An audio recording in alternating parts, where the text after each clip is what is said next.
Oh, I thought I lost you. Oh, my love. You're here.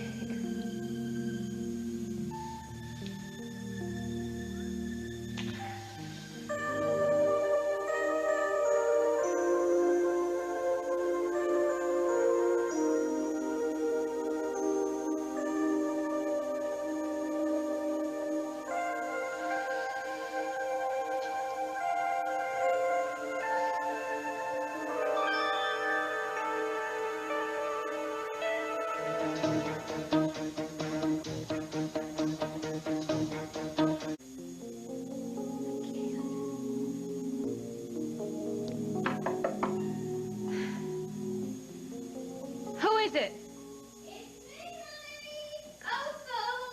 Are you awake? Oh, my goodness, aren't you the sleepyhead this morning? I brought you breakfast in bed. There's eggs, toast, juice, and coffee, everything your little heart desires. That's so sweet, Opal. I really can't. Oh, yes, you can. Now, you have got to eat something, honey. I'm not hungry. Well, there's rye toast here, strawberry jam. I know that's your favorite. Oh, that's really sweet, but what... Oh, look at the time. Now, I know that you did not even taste a bite of your dinner last night, honey. You must eat something. What about Junior? He must be wondering where the heck I am. Down at the stables with Jasper. He's feeding carrots to the horses. Now, you don't have to worry about him. Come on, just sit right down here. I boiled this egg up myself, specially for you, 3½ minutes, just exactly the way you like it. Oh, well, I can't eat a thing. Well, you're gonna have to, honey. If we don't start putting some flesh back on those bones before Palmer gets back, he's gonna have my head. Now, I am not taking no for an answer. Opal, I'll eat something later, okay? All right, then. I'm just gonna have to have some of this delicious toast and jam myself. Come on, just a teensy-weensy little nibble. Don't you want that? No, I need to get dressed. Well, I need to talk to you. Now, you have just got me worried sick here, Dixie.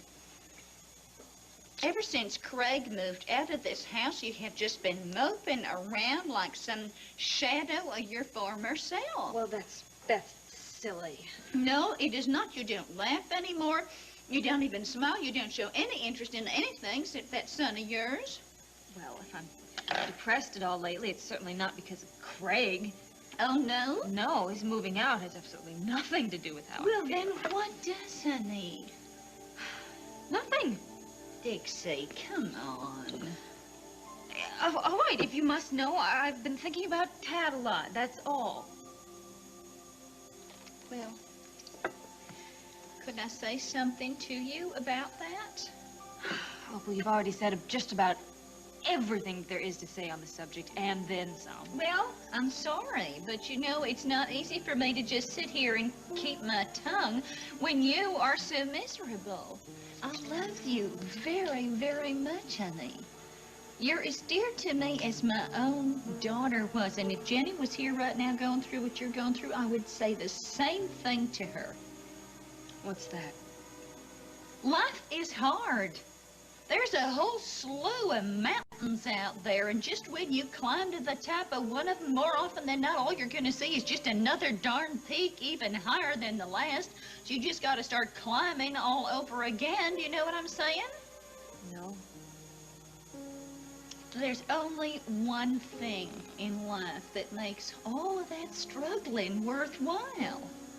And you know what that one thing is, Dixie. That is love. Love of God, love of your children, and if you're lucky at all, the sweetest love there is. Oh. And the love of a man for a woman. Now, I know it sounds hokey, but that is true.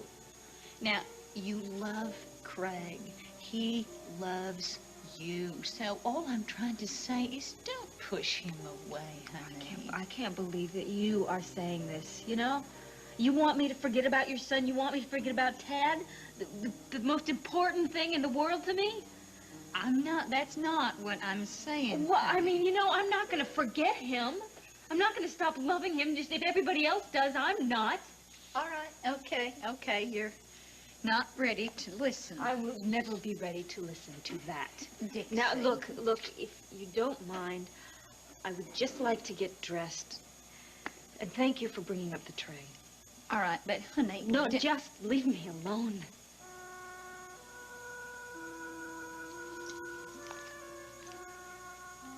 All right, well, I'll talk to you a little later, okay? Not about that, Opal, okay? Never again about that. I love you, honey. I love you too. Bye.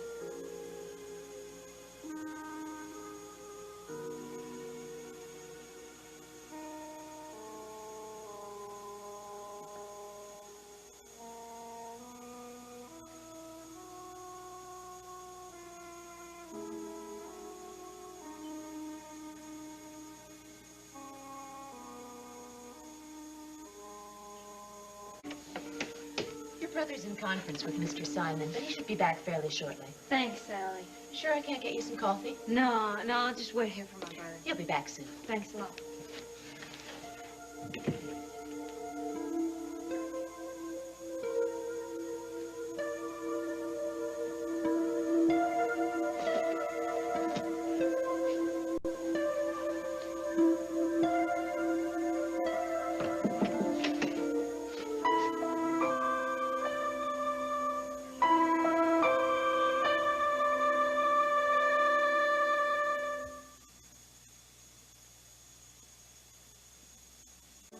Craig? Morning. I'm waiting for Will. Yeah, I have a report for him, as a matter of fact. I'll just leave it on the desk. Wait a second. How's work going? Will's not giving you any more trouble, is he? I can handle your brother. Yeah, sure you can. Are you okay? Yes, I'm fine, actually. Running around like a madwoman, per usual. I came here to talk to Will about this weekend. He's taking junior fishing. Oh. On Willow Lake, yeah, and he told me, no, he didn't tell me what kind of fish hooks that I'm supposed to buy.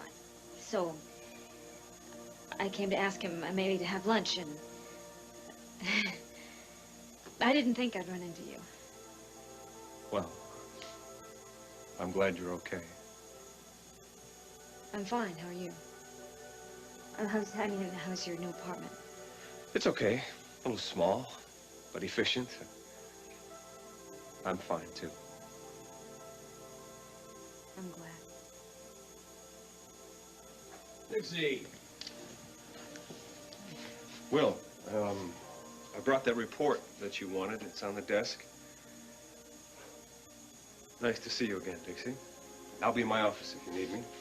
Bye. See you.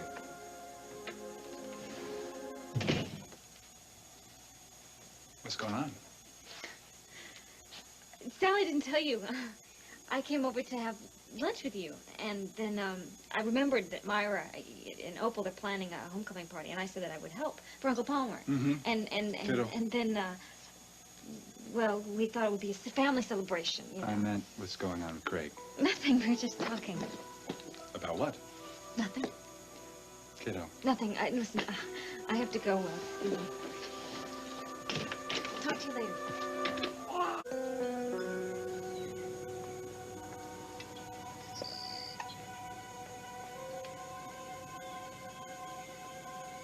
Tad was the most wonderful husband you could ever have, honey. And I know I'm not supposed to say this, but the boy could still be out there. You know, I feel in my heart that he is in one of these days. You know, he could come back Dad to could you. not have survived that I'll fall. grieve for the rest of my life. He's dead, Craig, but I still see myself as his wife. I understand getting Craig out of here is going to be good for you.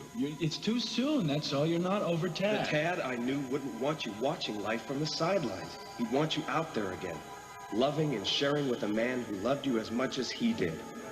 As much as he did. As much as he did. As much as he did.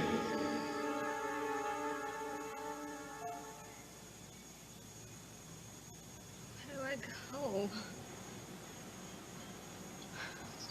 What do I do? Somebody's got to help me.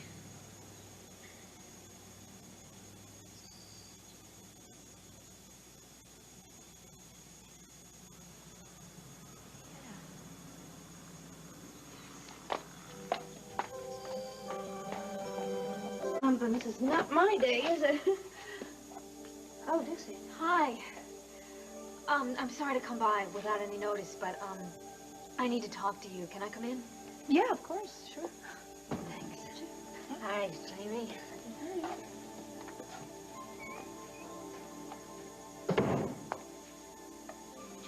I need to ask you, a question. An important question. It's a question I've probably asked you about a million times before, but I don't know how to say this. What's wrong? You think I'm been losing my mind? Dixie, do you want a drink of water or something? No, I know. I just need to ask you.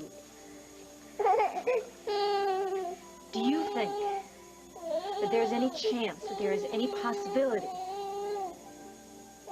Brooke, do you think that Ted might still be alive?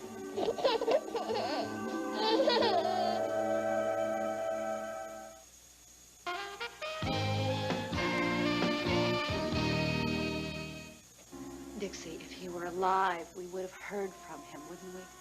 Well, I don't know. Maybe he's in a coma somewhere. How could that be? We rechecked all the hospitals. I don't know. Maybe he was swept out to sea and picked up by a ship and being held captive somewhere. Dixie, I don't know. Maybe he's kidnapped. For what reason? I don't know. I don't know anything. Just think you're upset. I think you're confused. I don't think this has to do just with Ted either, does it? This is about Craig.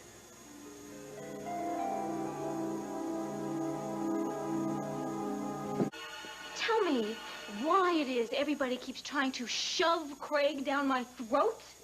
It's like Craig this and Craig that. I mean, he doesn't mean anything to me. Tad does. He's the only person that means anything to me. Him and only him. So I don't want to hear anything more about Craig, all right? Just don't even bring up his name, Dixie, please. for heaven's sakes, all right? You arrive on my doorstep, you ask my opinion. I think the least you can do is let me give it to you. Look, I will be honest with you, and you'll be honest with me in return, all right? I think it's time that we spoke the truth. I don't know what the truth is. That's why I'm here. You know the difference between truth and denial, don't you?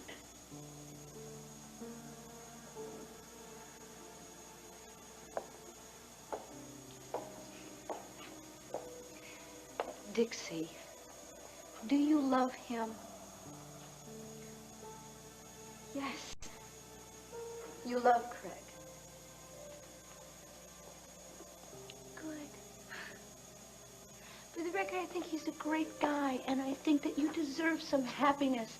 And I'm glad that you finally found it. And I'm not happy. I'm miserable. I'm a wreck. Look, I saw Craig in the bank this morning, and he said he had left Cortlandt Manor because the two of you couldn't work things out, and he's very upset.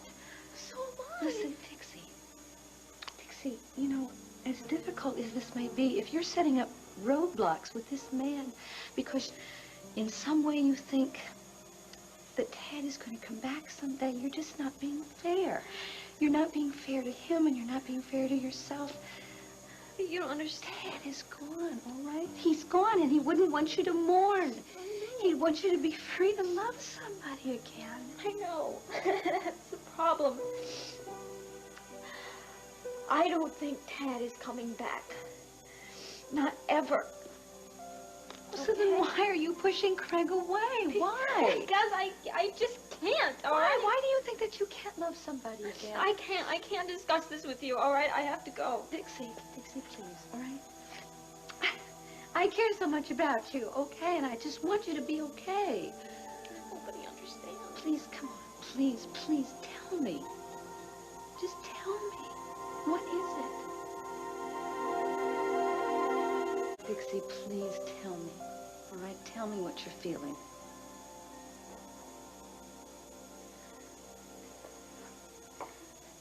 Everybody keeps telling me that I have to get on with things, that I have to begin a new life. And how can I? Tad was my life. How can I have a new life when... How can I live when he's gone? When he never will? Dixie, you mean you're feeling guilty? Every breath I take reminds me. I mean, it should have been me on the bridge, not him. Dixie, Tad's death is not your fault. I know. But it shouldn't have happened. And when he went over that bridge, he took a part of me with him. I mean, how can I even think of another man when everything that I have to give is gone? Dixie, what you're feeling is normal. All right, but you have to move past it. You have to. You have to. And that's what Tad would want you to do.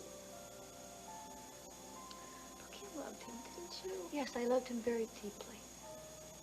And I'm sure I have felt and feel some things that you do, the loss and the pain and even the guilt, and I forced myself to let go of it. When he died, I accepted it. I mean, Jack helped me. I guess you could say that Jack set me free, and I know that that is what Tad would want for you. I'm sure of it. But it's different. You had an affair with Tad, yeah, but you were not married to him. You didn't plan children with him. You didn't plan a future, a whole life together. No, you were the woman. You were the only woman that he loved that way. That's right. We were like one person. And when he died, part of me died too. And that's why I have to keep part of him alive in my heart. He was my true love. No, I understand. No, I believe in that. I believe in true love. I mean, it's like the one thing on this earth that lasts for eternity. And that's why, I mean, no matter what it costs me, I mean, the guilt and the pain and the loss, I have to hold on to it. I have to protect it and cherish it. Because it's the only way I can keep him alive. Oh, Dixie. There's room in your heart for more than just one person. I know that. No, there's not. You see, if I let go of it, he'll vanish. He'll disappear forever. Don't you see that? No. Yes? It's not true. It is true. He'll be gone from the face of this earth. There won't be anything of him left. There'll be nothing at all. Nothing. No, it's not true. Because there is something left. There's Jamie.